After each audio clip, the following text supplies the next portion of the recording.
పరస్పర అంగీకారంతో విడాకులు కోరే దంపతులకు ఆంధ్రప్రదేశ్ హైకోర్టు ఒక ఊరటనిచ్చే కీలక తీర్పును వెల్లడించింది. విడాకుల మంజూరు ప్రక్రియలో చట్టబద్ధంగా ఉండే 6 నెలల వేచి ఉండే కాలం, కూలింగ్ ఆఫ్ పీరియడ్ ప్రతి సందర్భంలోనూ తప్పనిసరి కాదని న్యాయస్థానం స్పష్టం చేసింది. ఒంగోలు ఫ్యామిలీ కోర్టు గతంలో జారీ చేసిన ఒక ఉత్తర్వులను సవాలు చేస్తూ దాఖలైన పిటిషన్ను విచారించిన హైకోర్టు సదరు ఫ్యామిలీ కోర్టు ఆదేశాలను పూర్తిగా రద్దు చేసింది. ఈ సందర్భంగా హైకోర్టు వైవాహిక బంధాలు, దంపతుల మానసిక స్థితులపై కీలక వ్యాఖ్యలు చేసింది.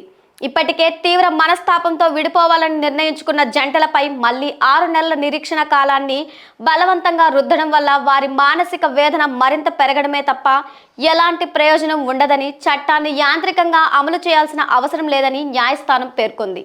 భవిష్యత్తులో పునరుద్ధరణకు అవకాశం లేని బంధాలను త్వరగా ముగించడమే ఇరు పక్షాలకు శ్రేయస్కరమని స్పష్టం చేసింది.